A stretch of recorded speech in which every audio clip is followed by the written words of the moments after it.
Good morning and welcome to the new edition of my live comments. Yesterday at 2 o'clock in the afternoon, President Trump made an announcement, and as expected, it sent shiver waves down the spine of the people all over the world. It was like a group of pigeons, among which a cat had been let loose, and each pigeon seeing this cat started clucking. But nobody thought what is the real implication of this. And as the things become clearer, you would find that it might ultimately lead to something positive. This deal that was reached at by President Obama had been castigated and criticized all over. It was thought that it's a ransom paid to them, to the Iranians, for postponing their nuclear weapons. Even at that time, the present Democratic Party leader had criticized the Democratic leader had criticized the deal. Republicans have always been criticizing the deal. And it was an election promise of President Trump that he would revoke the deal. Anyway, he has applied his mind, as is visible, that he waited for more than a year. 1 year and 4 months he waited before kicking the deal. He could have done it fully 1 year back. But he gave it 4 extensions, and now ultimately, despite the suggestions and the advice rendered by the European Union countries, he has abrogated the deal. Now, what are the implications? On one side, the European Union is trying its level best to see that as TPP survived when Trump left, this deal should also survive. And the messages from France and Germany are that they'll try their level best. But today morning, the president of the Iranian Guard, the Revolutionary Guards, very clearly stated that they are not interested and they will not embark on nuclearization, which they were doing. Prime Minister Netanyahu, a few days back, had revealed 30 tons of documents which Israeli spies took away from Iran and showed how the work is progressing, how things have been worked out, and it's only a matter of time. And then the deal had put no control on the missile testing. It's not as much a nuclear bomb that is to be feared. Nobody denies that burns and destroys everything. But the capability of delivering the bomb is one of the most important ingredients. And the deal did not stop it anyway. Now, what are the various scenarios that emerge?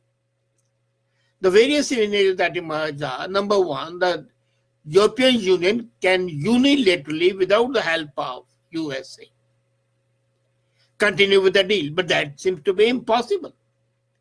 USA has imposed sanctions not only on Iran but also on the companies dealing with Iran. And Airbus in France have billions of dollars of work going on in Iran, and Siemens today again declared that they will abide by the sanctions, despite the fact that the German government is supporting Iran and opposing the revocation by President Trump. Siemens and other businesses have decided against the German government policy to abide by the US sanctions. Now, if Airbus and the French companies also do that, then the whole deal collapses and Trump's action would be justified. Second part, how would China and Russia react? China made a very simple statement saying that it should not have been done. Nothing condemnatory, nothing derogatory, just a statement of fact. Now, should is something which is a normative word. What is should for one may not be should for another. Russia has not openly said anything because it's watching the situation. On the other hand, the Democrats in USA who were earlier opposed the deal and some renegade Republicans like McCain are opposing president's action. Some are saying that it brings the war nearer. Now, it does not bring the war nearer. Iran already had a sufficient capability and it was using nuclear, maybe for peaceful purposes, but the fact that it was indulging in fission, it could easily convert into making it to bomb, as those documents produced by Prime Minister Netanyahu showed that the capability is there. It's a question of time. And secondly, even if the deal had been allowed to be continued, when it expired after 7 years, then Iran would have been fully justified in carrying on the work. And amazingly, that Iran says that this action shows that USA is not trustworthy. Is Iran trustworthy? Have the actions of the governments of Iran since the fall of Shah been trustworthy even to any minuscule possibility? It has always said one thing, betrayed another. It signed an agreement with India for Chabah port, and then it approached China and Pakistan also to come and participate in that. So you can never say, after India had made the investment, that happened. Now, you cannot say that Iran is trustworthy. As a matter of fact, in the word of diplomacy, no country can be trustworthy. And trust is something which does not exist in this age. In politics and in diplomacy, there are no permanent friends and there are no permanent enemies. So, the question of trustworthiness doesn't arise.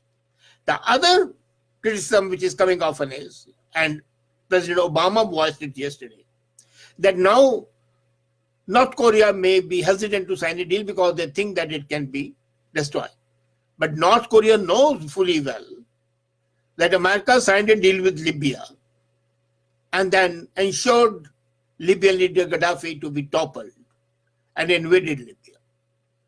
USA signed a deal with Saddam Hussein and then toppled him down and hanged him. So the actions of USA since times immemorial, I would call it, but at least for the last 1 century, have been full of perfidy and treachery.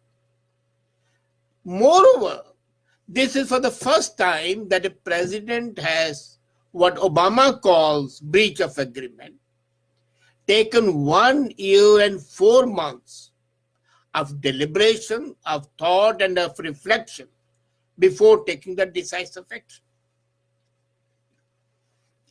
Saying that this action of President Trump would reduce his credibility with North Korea is not really correct, for the simple reason every country knows that whatever agreement you sign, the agreement is as long as it is to the mutual benefit. Hitler signed an agreement, a joint defense agreement with Russia.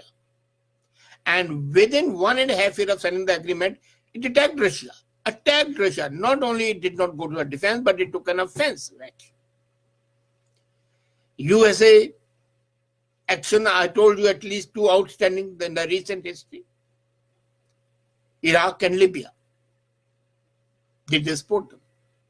So to say that North Korea would be annoyed or feel shivers or feel bad that President Trump cannot be trustworthy, cannot be relied on, is in no starter. It already has been saying all the time that American actions are not to be trusted. So any agreement that is reached would be to the entire satisfaction of both the parties. And as long as that agreement is to the benefit of North Korea and USA, it would continue, as all agreements do. Thirdly, the detractors and the critics say that it will increase the chances of war in the Middle East. And today morning, after some missiles were thrown on Israel by the Iranians, the Israelis took action and killed 9 troops of Iran. Israelis took the action and killed 9 troops of Iran. But that has been an ongoing process. Most important, it's going to affect 2 very dangerous terror organizations, Hezbollah and Hamas. Both these organizations are fronts of Iranian policy. And they're at war with, on the one hand, with Israel, on the other hand, with Saudi Arabia. And because now Iran would have 2 other fronts apart from USA, that Saudi Arabia, the new awakening Saudi Arabia, not the Wahhabi Saudi Arabia, and Israel to cater with, would divide the attention, because Hamas and Hezbollah would be asking for their pound of flesh. They'll be seeking all help as they have been getting earlier. Would Iran be able to do it? I don't think so. Not to that extent. It will definitely reduce, because now it has to show, and that has been the consistent policy of Iran, to show that it is stronger than USA. It will take even offensive actions, as it took when it took prisoners the American naval forces. Those 12 soldiers were arrested, and then they were asked to apologize and leave. You know, Iran acts more on the Eastern concept of saving face. Saving face is much more important to Iran than real success. Real success, till today, it doesn't have. And now come in conflict with Saudi Arabia. And incidentally, Saudi Arabia has made 2 statements. The first statement, it said it wished that President Trump had not withdrawn. And second, it says, but it's welcome because Iran cannot be trusted. So the 2 statements coming from one government show the predicament of the world leaders all over. Secondly, we must not forget that President Trump has gained a big boost in his home. His voters have been thinking when he's going to fulfill this promise of his. He fulfilled the promise made earlier about the tax cuts. He made it about removing regulations. He is trying to got 1.6 billion for building the wall, which is minuscule, but he says he'll build it and started the work on that. And now, by abrogating this unfair, unjust treaty, which was in fact, really speaking, not a treaty at all. It gave $200 billion cash to Iran. And it was silent about anything what Iran would do after 7 years. As a matter of fact, the hidden clauses were very clear that Iran would have liberty to develop nuclear weapons. And as Trump says, that his aim is that nobody develops nuclear. And I agree that once he is successful in stopping North Korea and Iran from developing, then the process of denuclearization should start all over the world. So this revocation has international and national effect. Nationally, the position of Trump has been strengthened. Internationally, also he has proved one thing, that is decisive, he doesn't waver. He made a commitment during the election campaign, and he has fulfilled the commitment. Thirdly, he has shown that he is not a rash actor. He waited for 1 year and 4 months before really implementing the promise. Sixthly, it will give no European Union countries, especially Iran, France and Germany, to show their capability in placating Iran. And last of all, the picture of the dusty Middle East, the political picture, would become clearer, and quite possible the balance of power in Iran and Israel may work out ultimately for the peace in that region. At present, both countries were sniping at each other like two cocks fighting with each other. But now they know that if they keep on fighting, it can develop into a raging war. And that would be a calamity both for Iran and for Israel. But for Israel, it's a question of existence. For Iran, it's a case of keeping face. It has lost face now because of President Trump's action. People are holding it to ridicule. At least that's the way Iran feels. And that perception of losing face might, in one way, encourage Iran to take an adventurous action, or it might, on reflection, calm it down, saying that it cannot fight with Israel, backed as Israel is by the mighty force of United States of America. And in the process, if an open war starts out, it will destroy itself. And Iran is not foolish. It may be erratic, but it's not foolish to destroy itself. So let's sit down calmly and not be unnecessarily worried. This was one deal, and deals have been signed and abrogated. Deals have been signed and revoked. It is a question of the realism and the trust of the leader who took a decision, assured his people to do it, and has done so. So let's take it as a normal diplomatic action. A decisive action, nevertheless, but we should not send shivers down the spine of anybody in the world. Thank you.